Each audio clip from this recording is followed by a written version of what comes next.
Bueno, hoy vamos a retomar, después de un año importante de trabajo sobre el proyecto del Gali 2020, el final, digamos, los capítulos finales que van a estar desplegados de alguna manera entre el mes de diciembre y febrero o marzo, para dar cierre en lo que se considera el año académico, que es el 31 de marzo.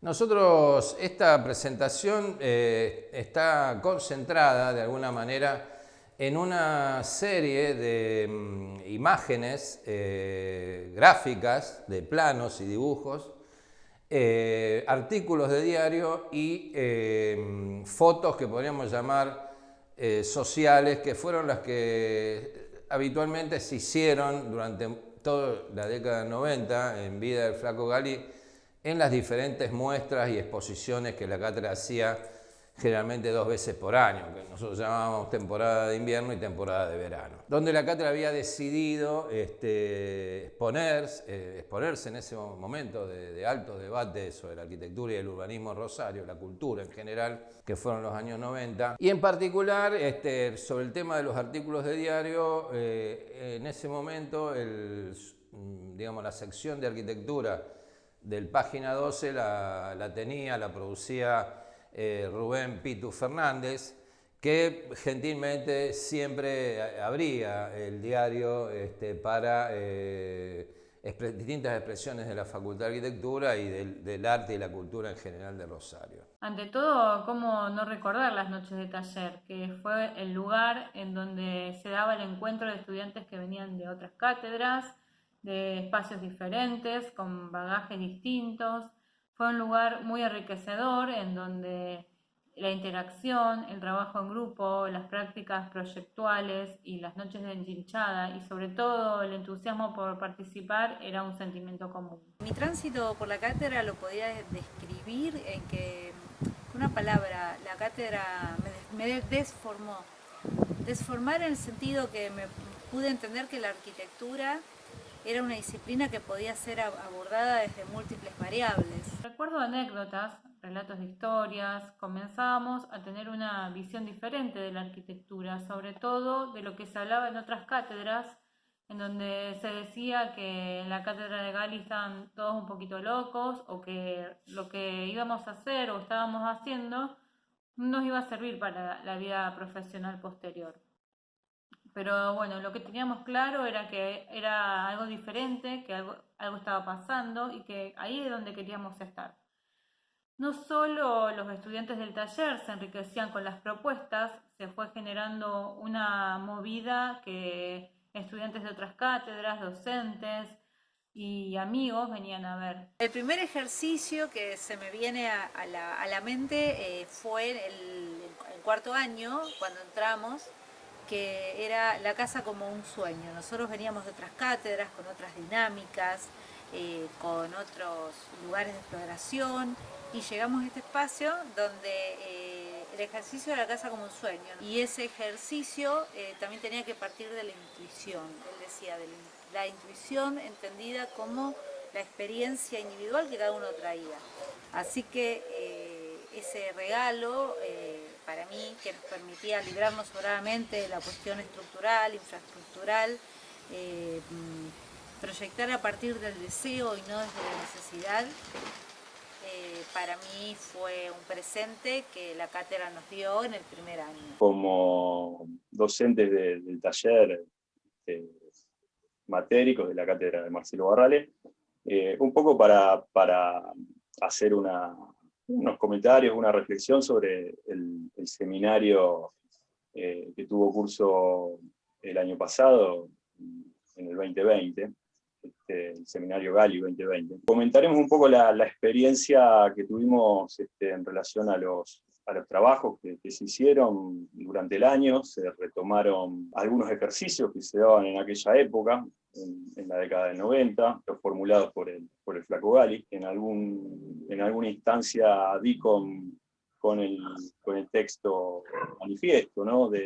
Está en la Matéricos 1, en realidad es la 1/4, la tengo acá Y me quedó grabado porque le pegué una leída la otra vez. En aquel momento me había quedado la frase: partimos del descontento por las cosas que nos rodean, del descontento por un sistema natural de ciudad hecha molicie. Y bueno, el texto sigue y es muy rico. Y creo que las charlas o las conferencias que se dieron a lo largo del año pasado un poco ponen de manifiesto eso. Este es un ejercicio que seleccionamos, que es la casa como un sueño. Básicamente es un ejercicio que pide desarrollar una espacialidad, pero sin demandas específicas, sin programa. Es más que nada autorreferencial.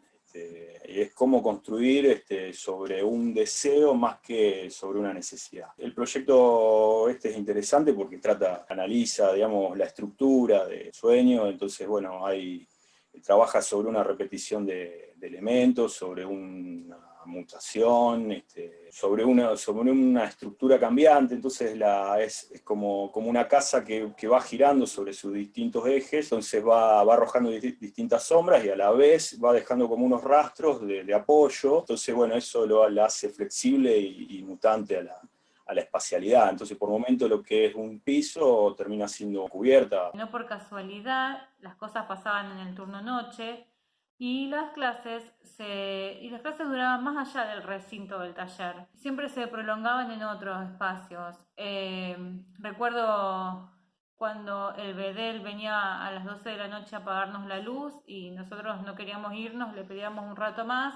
Bueno, al final siempre seguíamos la charla en otro lado. Traigo lo que es más significativo o nos marcó a muchos en la cátedra y fue el puntapié inicial para pensar la arquitectura desde otros lugares, que es trabajar en la periferia.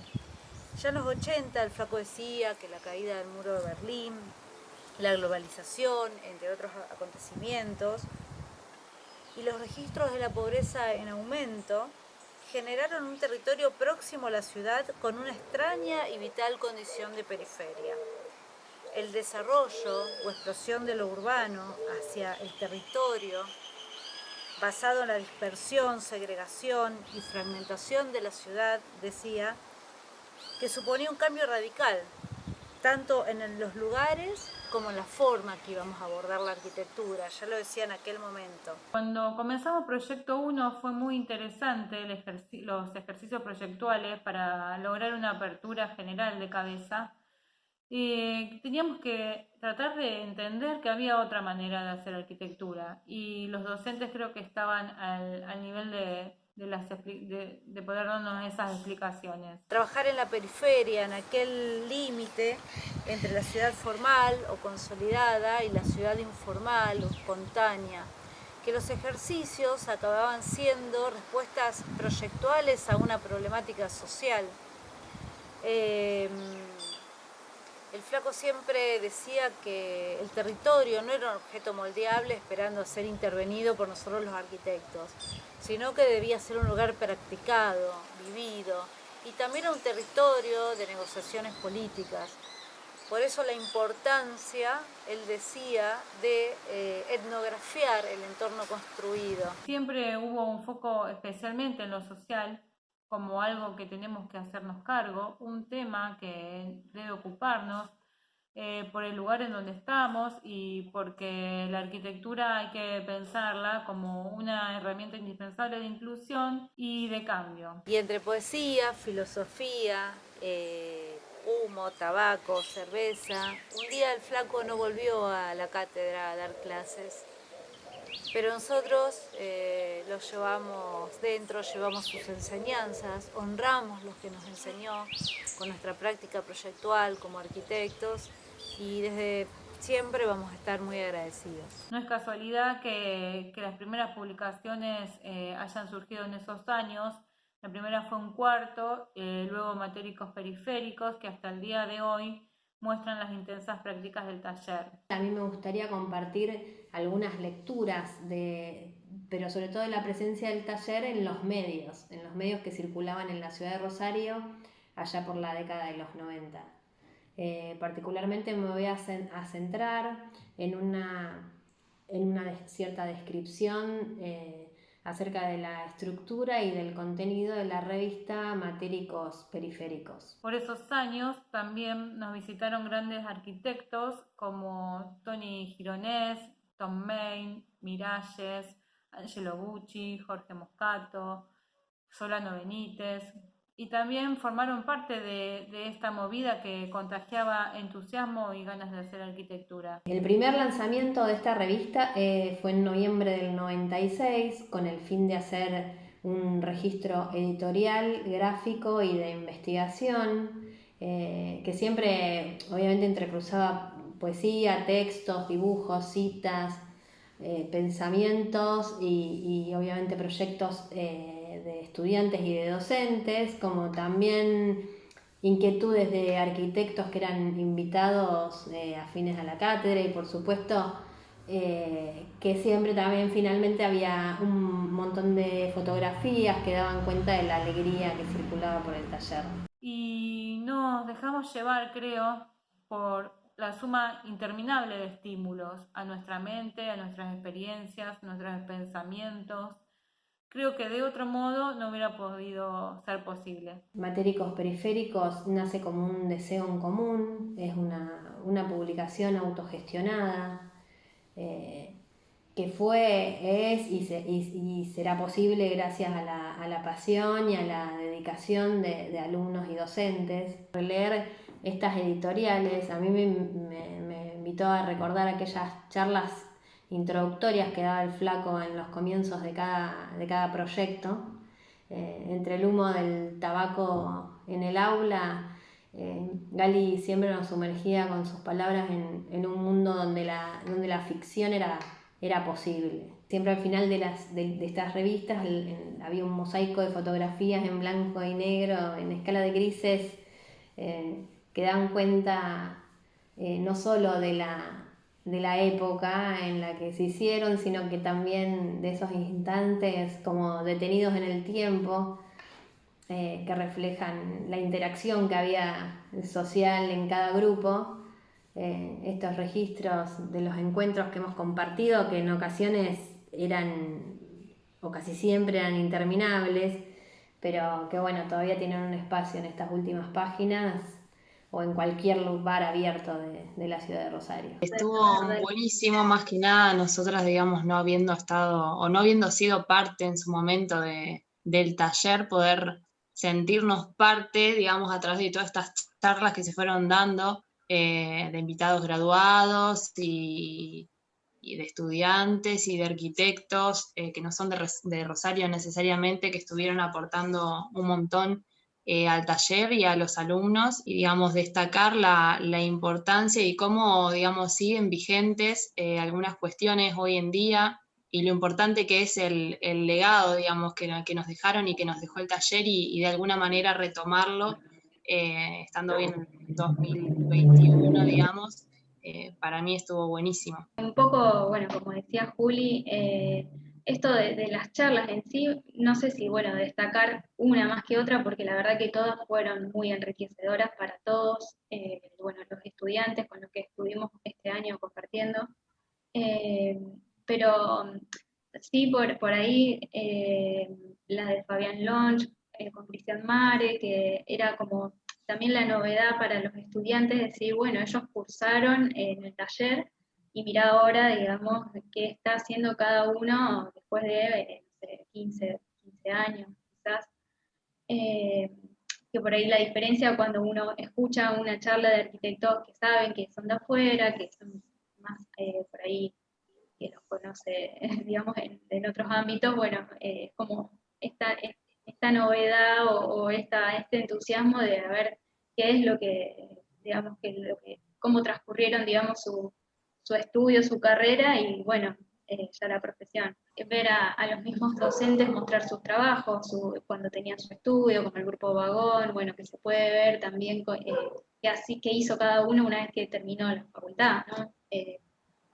Bueno, son también distintas ramas del arte, como vos decías, Fed, hay una gran variedad. Tuvimos la suerte de que la mayoría de las charlas se daban a la tarde y nosotros teníamos el turno noche, entonces, bueno, se abría un debate o alguna conversación en relación a las charlas. Eso fue algo importante, algo por ahí novedoso para dentro del taller nuestro, que este año, digamos, es como que se hizo una reversión de esos trabajos de la época, ¿no? De la década de los 90, y se pudo aplicar tanto en Proyecto 1 como en Proyecto 2, de readaptarlos a las circunstancias actuales, ¿no? Lo que son 20 años después de una época, cómo retomarlo. Así que bueno, el proyecto final no tuvimos la oportunidad de utilizar esos trabajos, pero sí igualmente los estudiantes estuvieron, bueno, pendientes obviamente de las charlas, de los seminarios, y se debatía y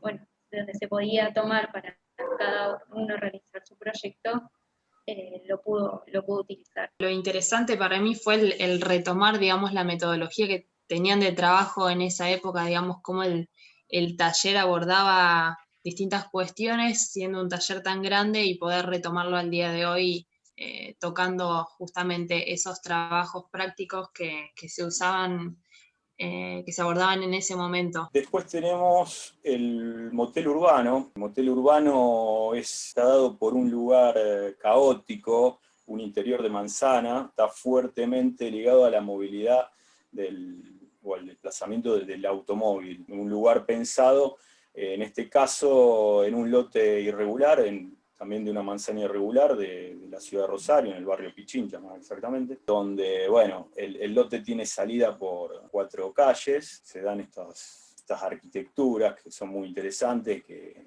bueno, acá han sabido aprovechar muy bien esta espacialidad y este dinamismo del interior de la manzana. Bueno, el proyecto se va estructurando a partir de una rampa y una circulación vertical, y en diferentes niveles, cosidos por ese camino, se van disponiendo las habitaciones, y después hay como unos rulos y una salida que busca fugarse por otras calles. El último proyecto eran las 44 más 44 viviendas en el borde. Es un proyecto pensado como para romper con la trama urbana y romper con esa continuidad, de la trama urbana, proyectando distintas arquitecturas en los bordes, en la periferia de Rosario. Esto es un lugar que está en la zona oeste de Rosario, entre autopista, circunvalación. Es un proyecto que busca un poco los horizontes de la llanura pampeana, busca estriar ese espacio liso, bueno, estriarlo con estas estructuras, que digamos está muy ligado en esta relación campo-ciudad, también a algunas estructuras de soporte de trabajo, ¿no? Trabajo más rural, por así decir. Proyecto, a ver si se alcanza a ver, pautado en una serie de ejes que manejan algunas tensiones del proyecto, digamos, las viviendas se agrupan a partir de esas tensiones. Hay mucho de lo que se vio en el seminario que está reflejado también acá, en estas búsquedas, ¿no? En los proyectos. Creo que también la formulación de los ejercicios en ese momento, en esa época, estaban también en clave de acertijo, ¿no? Entonces por ahí uno tenía que hacer, digamos, como para entrar en el ejercicio tenía que hacer una investigación. Por ejemplo, no es casualidad, las 44 viviendas no es un número al azar, ¿no? Son la cantidad de viviendas que entran en una manzana. Entonces, bueno, creo que plantean una complejidad más allá de, digamos, de abordar, más allá del quehacer proyectual en sí, ¿no? Ya los títulos de los trabajos eran una incógnita, digamos, entonces como que te invita a investigar y a profundizar sobre qué es lo que en realidad se está pidiendo, ¿no? Ya esos títulos metafóricos algunos, y bueno, eso también es parte de esta dinámica de la enseñanza de la época, de esto de romper con los paradigmas que vos leías en la primera frase, o romper un poco con el descontento que se venía dando, también se ven reflejados en los trabajos, ¿no? que se hacían. La vigencia de la revista, que también, digamos, llevan a cabo Marcelo y Ana, digamos que arranca justamente en esta época y que al día de hoy sigue vigente. Desde que me recibí, estoy en el estudio profesional, digamos, independiente, trabajando con mi hermana. Mi hermana es docente ahora del taller, así que bueno, muy contenta y la verdad que sí, me acuerdo esa vez que viniste a Villa Bernal Galvez a hacer una intervención de las tuyas, que yo me enganché, me fui ahí a ver lo que estabas haciendo y me dejaste participar, así que muy contenta. Y también me encanta esto del café virtual porque hacía mucho que no las veía y bueno, recordar un poco de esas épocas, claro, cuando nos juntábamos siempre en el bar, no había noche que no estemos en el bar charlando de nuestras cosas y nos dijiste con Cristian que se iban a ir a recorrer Latinoamérica y bueno, ese sueño que en un principio parecía una locura, se hizo realidad y orgullosa de poder verlo, de ver lo que hicieron, lo que está plasmado en el libro y la verdad que muy contenta. Me da un poco esto de cuando uno arranca por Latinoamérica, tenía que ver para una... Estábamos un poco cansados de cómo las ideologías foráneas siempre acababan intentando ser la panacea de lo que pasaba por nuestras latitudes. Entonces nos fuimos a tratar de buscar y encontrar respuestas desde ese lugar y poner en práctica lo que la cátedra nos había enseñado, ¿no? Entonces ahí fuimos a trabajar en las favelas en Río, en planeamiento urbano, en áreas informales, y en una de las favelas, en el complejo alemán, ahí la favela de 300.000 habitantes, nos encontramos con Vane, que, bueno, contaban un poco, así que... Bueno, estábamos ahí, yo estaba haciendo justo una muestra en Santa Teresa, en el Puertas Abiertas, que es todos los años, pero bueno, actualmente yo sí, trabajo desde lo artístico, ¿no? Realizando murales, intervenciones murales en el espacio público. El flaco yo creo que esto nos enseñó esta perspectiva sobre lo social, ¿no? Que de allí considero que es fundamental que mi obra se despliegue en el ámbito de lo público, que todos pueden tener acceso. Bueno, yo hace 11 años que trabajo en la calle, pero que hace 6 que, bueno, me encontré con Analí también trabajando en la calle, formamos este grupo que se llama Medianeras. Ahora estamos residiendo en Barcelona, pero en realidad fue un devenir, ¿no? De ir mudándonos y cambiando y recorriendo, que era parte de la obra, ¿no? También recorrer diferentes ciudades y realizar murales en distintas partes del mundo. Un poco fue esa la idea, salir y cruzar esos límites y también trabajar desde ahí. Esta imagen que vemos acá es un